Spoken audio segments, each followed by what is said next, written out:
we will see. Do you prefer Beterbiev to finish the trilogy, or is like a David Benavidez now maybe rising to the point where he's maybe next in line for you in your mind? To be honest, now I don't care. Now I wanna come back and then we will see. Yeah, trilogy is. If people want to see it, I would like to show it.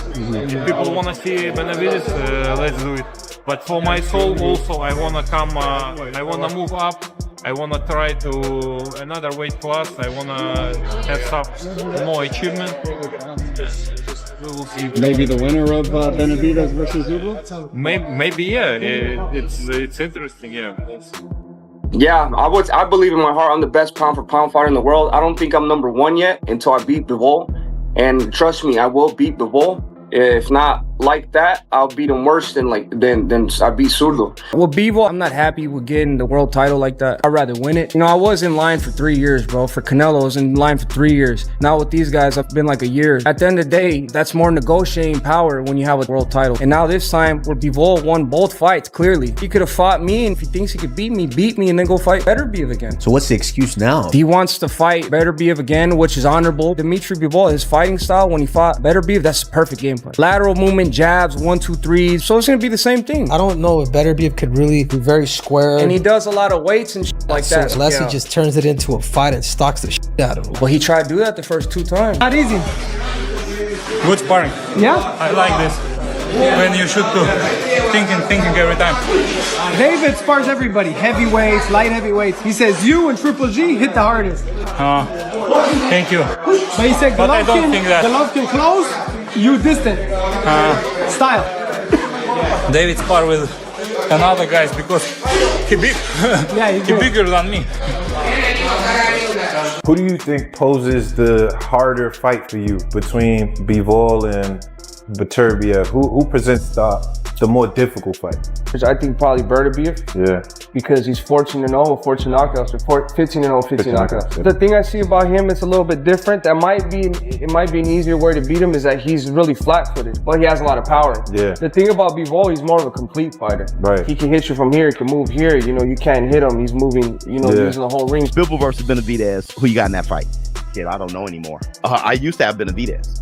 I don't know anymore. Bivol, his 2 fights with Beterbiev, he's gotten even better. See, the thing about Bivol is you can be a dog and he just beat you. You can be a dog all you want and he just be whooping your ass. All right, Beterbiev, if you think Beterbiev isn't a dog, then you're smoking dope, right? David Benavidez, I'm seeing punishment on David Benavidez as a light heavyweight, which concerns me a bit against Bivol. Fantastic fighter, great defense, doing great things, very skillful. But I'm seeing shit, and Bivol is just so good that it's like, bruh, my goodness. Danaya bar kickboxing fans of Surf Ek Hai Salo Puch Rehi Hain. Kia Ogla Super Fight officially Shuruho Chukahai.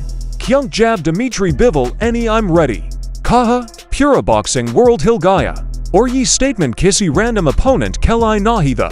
Yasita Message the David Benavidez Kenom. Sab Kachas Whacked Explode Hua Jab Bivol Any Ek Shocking Reaction Dia Ramirez Key Brutal Victory Kabod. Fans expect Kar Rehi Thay Respect. Com Analysis Ya Normal Post-Fight Comments. Leakin Joe Hua Usan Situation Ko Pura Dangerous Bonadia. Cameras Any Bivol Kefes Par Wo Confidence Capture Kia Joe Usually Surf Champions Kander Hota Hijab Wo Kissy Ko Mentally Challenge Kar Chuk Hotain. Social Media Par Instantly Chaos Start Hogaya. Kach Log Kare He Hain Benavidez Finally Apni Career Ka Sab's Tough Opponent Face Karega.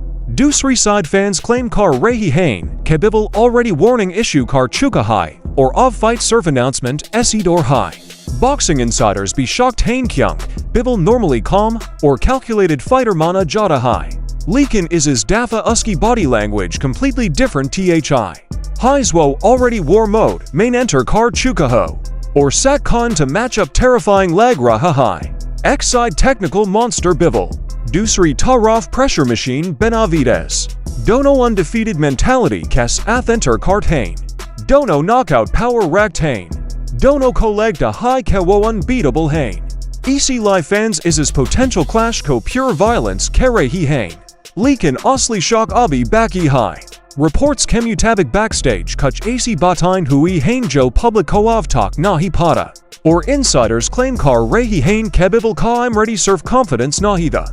Wo direct acceptance the Matlab Auger Benavidez contract bedj hai, Bivol peach nahi ha tega, av sawal surfit nahai. Kia Benavidez be utni high aggressively respond karega. Ya fear boxing dunia ek or mega fight ke edge parkari hi jahin surfek king bachiga. I heard your father speak yesterday in another interview in Spanish, and he said the WBA is on its way to mandating a fight with you and Bivol should Bivol be successful in his May 30th title defense.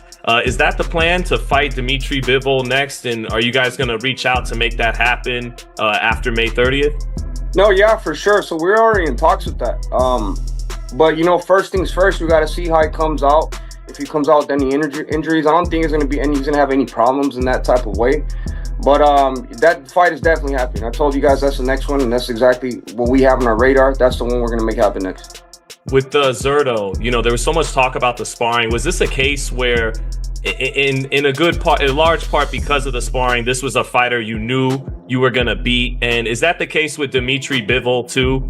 You know, and why would that? Yeah, you look at it with Bivol too, like you think you could beat every fighter, but based on the sparring, you know what's going to happen if you guys share the ring. Yeah, so based on the sparring, I know the potential of some certain type of scenarios in the ring.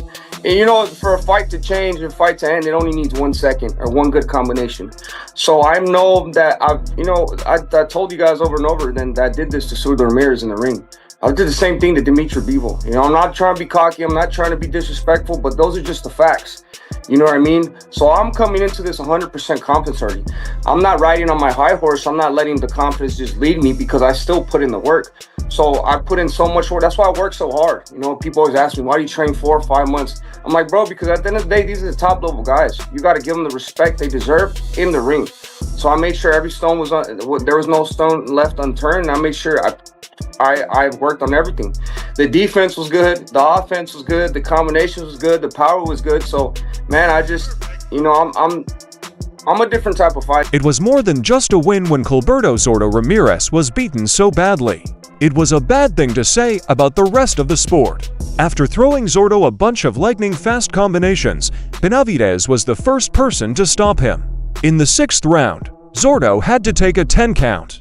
With the unified cruiserweight titles around his waist, the conversation after the fight, which was full of adrenaline, could have gone either way. But David Benavidez played down the immediate distractions and stressed that Dmitry Bivol was still his main goal. What I was thinking, you know, right? Well, how could we make a fight even bigger? I was thinking of maybe we do a catchweight at 190. We get the cruiserweight belts involved, the light heavyweight belts involved, and winner take all. Dmitry said he wanted to fight for the cruiserweight championships before his career was over. So maybe this is we can make a even bigger fight like that. Can you still get to 75 though, if that's what he wants, to just defend his light heavyweight titles? Yeah, I mean, I can still get to 175. You know, the thing about is that if I do end up fighting him, it's probably not going to be until like the end of the year, or you know, what I mean, it won't be in September. But if I get to work now, you know what I mean, I could get down to that weight, you know, and that's exactly what I'm planning. Yeah, planning to do. I'm planning already to get to work, because I know what's next after this. You know what I mean? So I know I have to be 100% ready. Just like I tell you guys, I trained 5 months. So if I'm going against Dmitry Bivol, I'm getting to work like probably next week. You know, I brought my family to vacation this week, but next week we're getting. This is a big ask to be ranked #1 in terms of weight. He made it clear that he was ready to go back to 175 pounds or even a 190-pound catchweight fight, with the winner getting everything. He is going into the fight without fear against a man who is usually thought of as an unbeatable technician. I mean, but people always say what they want to say, but I just so you guys know what type of fighter I am. I've never been a dirty fighter in my life. So, like I said, sometimes some things happen. But at the end of the day, what other fighter do you have today throwing 10-piece combinations like that? No. Nobody. Especially moving up from 75 to 200. Are you the best pound-for-pound fighter in the world? Yeah, I believe in my heart I'm the best pound-for-pound fighter in the world. I don't think I'm #1 yet until I beat Bivol. And trust me, I will beat Bivol. If not like that, I'll beat him worse than I beat Zurdo. And I'm like I said, I'm at a point in my life where I've been professional for 13 years. I'm 29 years old. I've been to the top of the mountain over and over and over again. So I just want to keep challenging myself. I want to keep fighting against other great champions and keep showing the world that I am really one of the best of my generation, if not the best of my generation. What does it feel like to be doing this for so long, to be a part of a fighting family, and now see all the dreams come to fruition? It's all happening. This is it. This is the prime of your career, and you've got much more to do and much more to accomplish, many more big nights in Vegas and all over the world, but you're living it. What does it feel like? Does it feel real? Does it feel like this is a dream? How could you describe it? Yeah, it just feels, I've had patience for so long, you know what I mean? Sometimes to get to this level, you have to have so much patience. And I'm just really happy that everything I've talked about to my dad, to my brothers, to my everybody that was even listening to me, when I tell you, everybody, that if I get any of these other champions, then I'm going to demolish them. And I'm just showing that, and I'm getting stronger every single fight. So I'm really happy with this process, and I'm just enjoying the process coming up. This is something beautiful. I never thought I'd really accomplish it. I knew in my heart it was possible, but to be honest with you, it was a dream. A well-kept secret that came up in a private meeting held behind closed doors is what makes this unavoidable showdown so interesting. They are very angry about a practice match they had at Churchill Boxing Gym about 6 years ago. Benavidez says that in the 4th round, he threw 20 hard punches at Bivol, which made his legs completely weak and caused the champions managers to step in and stop the fight. He says he has found major flaws that he can easily take advantage of when things get tough. I heard him the last time we sparred. There's rumors about your sparring sessions with Bivol. People, insiders, have told me that you've given him that work. Well, you know what? I say the sparring sessions are sparring sessions. And a lot of people like to say that, it's not the same thing in the fight. I like to say that it is the same thing. If you could touch somebody in the sparring, you could touch them in the fight. You know what I mean? And Bivol is a great fighter, but like I said, every time I get in there with a great fighter, it puts me to a different mindset because I know, these fighters are very dangerous. So when I was sparring with Bivol, I sparred him a lot, and you could go ask him, whoever his people are. I'm not no liar. I heard him the last time we sparred. But not to say that I'm not just gonna bank off that, be like, oh yeah, I heard him in sparring, well, I'm gonna just knock him out in the fight. No, I know Bivol's a great fighter. I give him all the respect, but as of hurting him, I did hurt him the last time I sparred him. And I was, 21 years old? It's 22.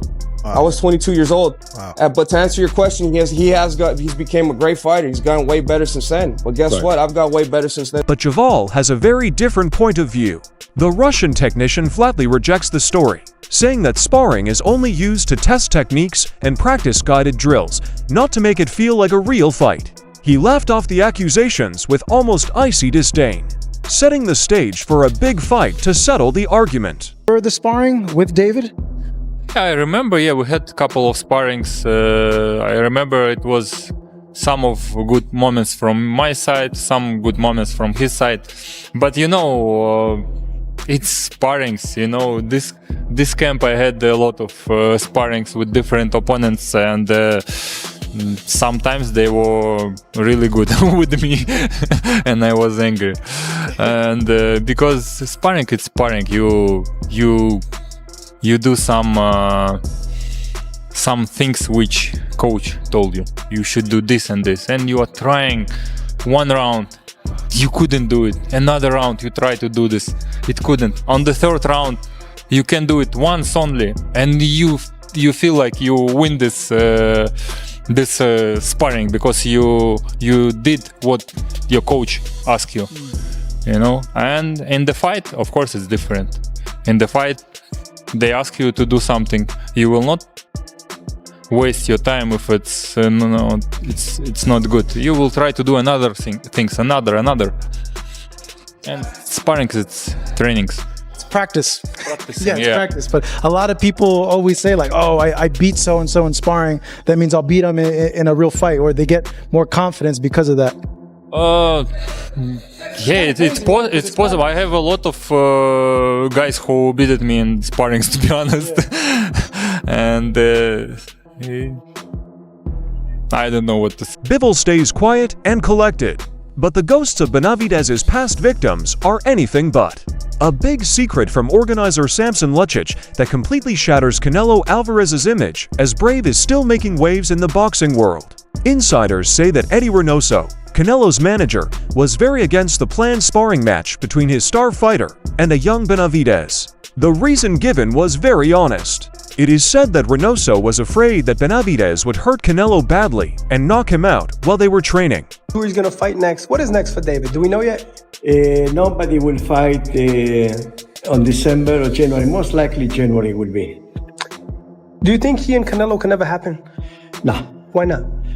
Well, because he have a manager and trainer that he want to, keep it the best possible, a long career, whatever left. If you have 2 or 3 more fights, which I don't believe, I believe that he will retire before that. Who, Canelo? Canelo, yes. He has another 6 years, Samson. No. He's a pound-for-pound king. He's the face of boxing. No way. He's making $55 million a fight. Doesn't make no difference. He's a very smart man.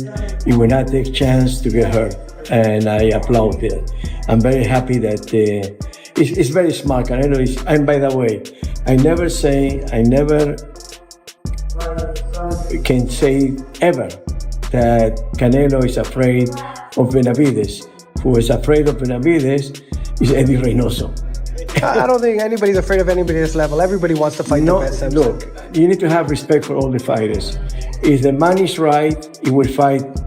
Doesn't matter what. So nobody's scared of nobody. But management and promoter, like myself sometimes, we're afraid to put it in with one guy when he's not prepared or doesn't have maximize the money for it. This news makes experts like Tim Bradley and Oscar de la Hoya even more suspicious. These experts have already publicly criticized Canelo for trying to keep up a good image and avoiding serious conversations. It shows a system that is afraid of a growing power it can't handle. Deep down inside, that just tells me that he respects Benavidez. I don't care what he says, that he ain't done nothing and all that stuff. If he ain't done nothing, then why you asking for $150 million, dog? That's all I'm saying, man. And I said this story, I think it was on Pro Box TV, man. And I basically said this, bro. Talking about Mexican pride, you don't even gotta be a Mexican. You just gotta be a man, right? If you got another man coming to your house, coming in your sport, whatever you want to call it, bro, and he's calling your name, he's doing the same thing you doing, he fighting, and you the guy, you the cash cow, you the face of boxing, and you don't answer that call, bro, that says something about you, man. You know what I'm saying? You supposed to stand up. You supposed to say, oh, really? Oh, you think you better than me? Okay. Nah, but, you get everybody, he's proven enough. He's proven enough. I get it. He's proven enough. He has proven himself enough. But Benavidez, man, Benavidez is disrespecting him. He's telling him to grow some balls. He's doing all of that, bro. And if you being Canelo Alvarez, and if you have any pride in your dignity and you and your skills, I don't care. Step up and face that man, bro. You know what I'm saying? Because everybody around you is saying, yo, what the hell is going on? And deep down inside, even the Canelo fans, deep down inside, they know what I'm talking about, bro. The target has now spoken up, despite all the noise and tales of fear around Benavidez. He didn't give up when the calls kept coming in. Dmitry Bivol suddenly broke his silence with a simple but scary phrase, "Let's do it. Say that." What do you mean if it's suitable? You think it's fair? I mean, the price, it's I don't care, man. I don't care if it's fair or not, but that's his price. If you want to see him get in the ring with Benavidez, that's what it's going to take. That's his price. Deep down inside, that just tells me that he respects Benavidez. I don't care what he says, that he ain't done nothing and all that stuff. If he ain't done nothing, then why you asking for $150 million, dog? That's all I'm saying, man. And I said this story, I think it was on Pro Box TV, man. And I basically said this, bro. Talking about Mexican pride, you don't even gotta be a Mexican. You just gotta be a man, right? If you got another man coming to your house, coming in your sport, whatever you want to call it, bro, and he's calling your name, he's doing the same thing you doing, he fighting, and you the guy, you the cash cow, you the face of boxing, and you don't answer that call, bro, that says something about you, man. You know what I'm saying? You supposed to stand up. You supposed to say, oh, Bivol didn't think twice about fighting Benavidez because he knew he was a truly great fighter with special skills. Once his required title defense is over, the light heavyweight king is ready to risk his united crowns. Bivol's eagerness to take on the challenge, he even said he would be happy to move up to cruiserweight to get a chance to win another championship, makes this statement very interesting. He doesn't hide behind weight class politics or rules about promotions. He eagerly agrees to do the job. Did Bivol duck David Benavidez? Bivol decides to take on Beterbiev Riyadh season for the third time instead of Benavidez. That is clearly not a duck. Let me count the way. 1. They are 1 for 1. For Bivol to just run off would be diabolical. Another thing, if Bivol fights Benavidez and not Beterbiev next, that's another year of Beterbiev getting older, further away from his prime. Benavidez is young. Beterbiev is old. So you got time. Don't forget, Beterbiev is scary. Bivol versus Beterbiev is a hard fight for a belt. To do that for a third time, to go into that shit and not run away with the undisputed titles is not a duck, especially when you get in that Riyadh season. A big surprise came from the top of the boxing power tower just as the way to this mega fight looked clear. His Excellency, Turki Alalshik, is reportedly working on an amazing master plan behind the scenes to skip the whole light heavyweight class. Insiders in the boxing business say that the ultimate plan is to get Benavidez a match for the heavyweight title against the legendary Alexander Usyk in 2027. Fans and pros are both amazed by this big step. Some people think it's the strongest thing Benavidez has ever done physically, and trainers like Robert Garcia say his relentless style could really beat the heavyweight king. Let's talk about the main event, Benavidez and Zurdo. What do you think? What did you think before? That's what they call him, the monster, man. That fucker is gonna be champion at fucking heavyweight. Okay, let's talk about that. Him against Usyk. What do you think? Give him a couple more fights at cruiser, and he give him. I don't know how much more Usyk's gonna fight. I agree, but give me 2 more fights, 2 or 3 more fights. Let him be undisputed at cruiserweight. Pick up 2 more belts there. 2 more fights, and then go to heavyweight and fucking Benavidez beats Usyk. What about Benavidez and Moses Itamwa? Oh. Moses, the new kid. He's 20. That fucker's 20, 21. It's a good time to catch him early. No, that motherfucker's dangerous. But you got Usyk is what, 30, what, 7, 38? Yeah, 37, 38. So 2 more years. I think Benavidez beats him. Benavidez beats Usyk. 2 more years, 2 more years. Usyk es una pinche máquina, se Pero ya tiene 39 años, güey. No, but let me tell you something. Estoy diciendo 2 años más. Not only that, listen, when fighters start fighting kickboxers and the McGregors, that means they're doing that shit. What's he doing that? That means their careers exactly. They shouldn't be doing that. That's why now Inu is pound for pound to me #1 because Usyk is doing something that I don't respect. As a pound for pound #1 guy, I always said he was #1, but shouldn't be fighting those type of guys.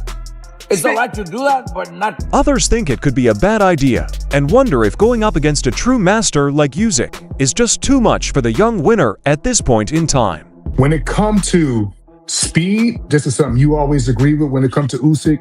I believe it could be a smaller guy to give him trouble. When I say smaller, I don't mean like these guys are like, I believe the Benavidez. I believe this is why we're so big on him fighting Moses. And I also believe this is what Usyk also knows. That's why he has no problem knocking down these giants. He'll fight AJ and Fury and all. You could even see he's trying to get after the third Fury fight. I'm not really interested in that, but he does that because he know, oh, these big giants is really nothing. Not nothing like that, but they're not just basically on the level where he will mine. What really would give him problems is a smaller guy, Otama, a fast guy, Benavidez, somebody that can move in, hit, and don't have actually slow feet like that. So I get where you're coming from, Max, and I get where Mike is coming from with Benavidez.